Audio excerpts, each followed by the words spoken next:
your initial training as a musician was in the classical field, I understand, wasn't it? That's right, Don, and I'm very thankful for that too. I had a wonderful teacher by the name of Jessie Stewart Young. She was a contemporary of my mother's when my mother was a singing student at the Albert Street Conservatorium. She was a great teacher, and I've always...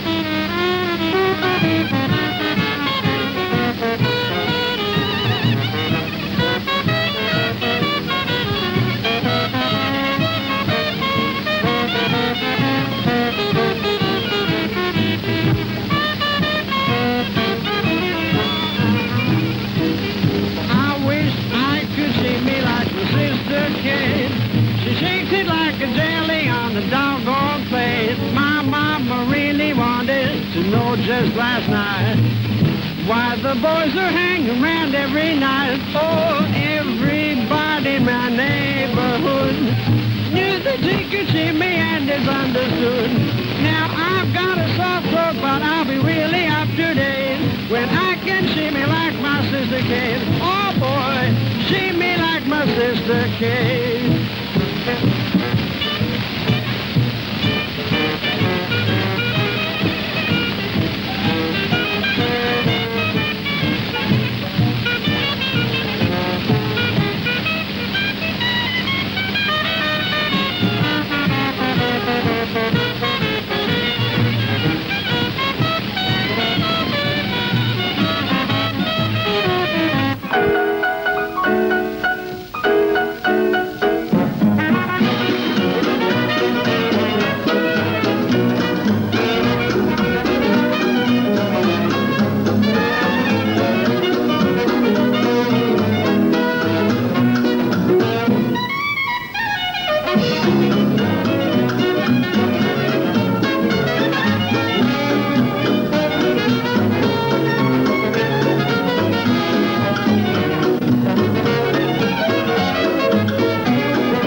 Did you find... Oh, gee. Right.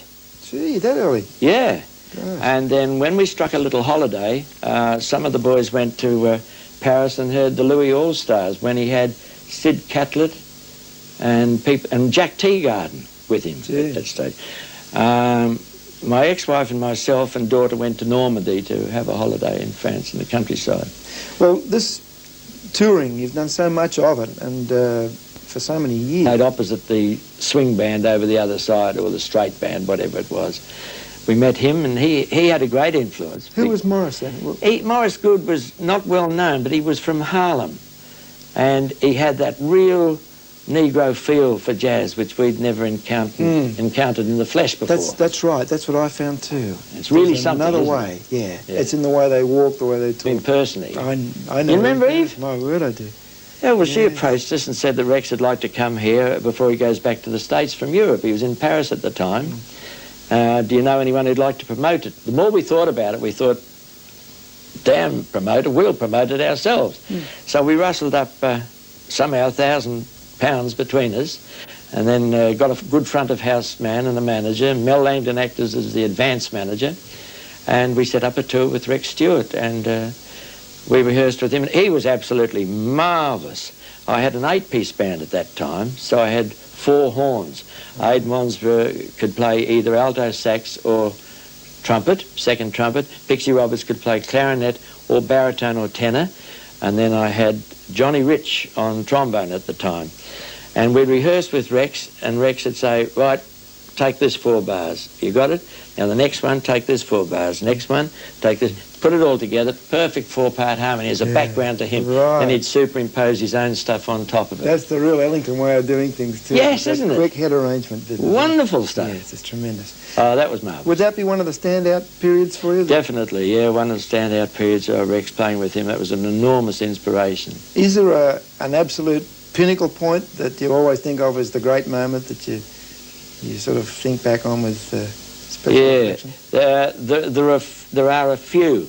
I would say that first night with Rex in the exhibition buildings in Melbourne to 900 people, where a special fanfare was arranged for him, played by 6 trumpeters, was arranged by Ian Pearce, and he came on in a pale blue suit and hit a high note like this and kicked his right leg up against his guts to get the note up high. I think that was a wonderful experience. And then, of course, playing before Princess Elizabeth, before she was Queen, in the Royal Festival Hall, London. That was a great occasion because we were introduced to her too, which was marvellous. And breaking the record at the Barrowlands Ballroom in Glasgow. That was an exciting night. They had about 2,500 inside and 1,000 outside that couldn't get in. They're a pretty rough crowd, the Scots, you know. And we were in a pub next door having a drink while the house band was playing before we came on, and these red-coated attendants came to get us, and they said, come on, lads, we'd better get you inside. We're going to batten the doors now, and there'll be a hell of a riot outside. Were they right? Well, I think so, but they didn't let them in anyway. You know, you're probably the same as me. I miss those days. I feel the same way about Frank. Yes. And in recent years, the musicians that I've had the honour of having in my band, Ken Heron and Bob Barnard.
Your band... 7, as we talked a little about, I didn't play any jazz. I did hotel work, nightclub work and all that sort of thing.